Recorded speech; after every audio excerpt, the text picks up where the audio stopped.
The Call 7 investigators tracking the cleanup of the flooding in Colorado between water contamination and potential for disease. Quick response is critical. Tonight, Call 7 investigator Keli Rabon examines the trade-off, asking if it's always worth it. Under normal circumstances, the state of Colorado requires an asbestos inspection before any remodeling or demolition can occur on a property.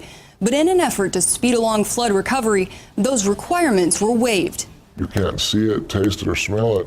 There's no way that you'll know without having a certified person come in and test for it. As an industrial hygienist and state-certified asbestos inspector, this man is worried about retaliation for speaking out.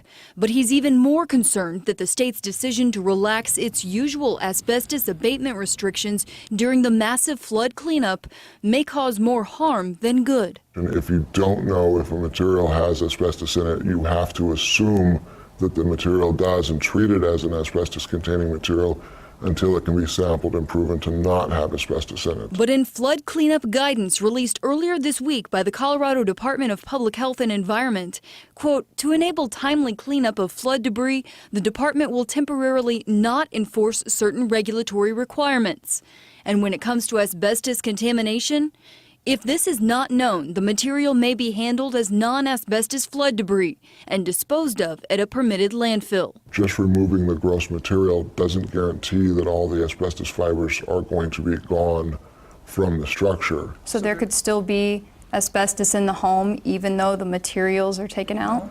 Absolutely, because it's a microscopic fiber. If inhaled, those microscopic asbestos fibers can cause chronic lung disease or cancer like mesothelioma, and it can take 20 to 30 years before symptoms appear. Through this policy, is the state putting people at risk? Absolutely. I don't agree with that at all. Again, the safety of our citizens, first responders, and cleanup crews is our #1 priority. Will Allison is the state's director of air pollution control. He says the safest option is to clean flood debris as quickly as possible. We've seen 20,000 homes damaged or destroyed by the recent flooding. And since that's not the traditional type of remodel we would see, we recognize that in some instances, traditional regulations, it's not practical to have them apply. Previous guidance from the state had said, quote, buildings of any age, even those newly built, may have asbestos-containing material. And Allison admits many people may not know if asbestos is in their home. This may be another area where we provide some updated guidance in the near future. This asbestos inspector hopes that guidance comes quickly. Otherwise, he fears people may face the impact of the flooding once again many years down the road. It just takes one fiber to get in there and start working its way through your lung to give you mesothelioma. Obviously, I'm not a medical expert, but I wouldn't want to gamble that with my own children.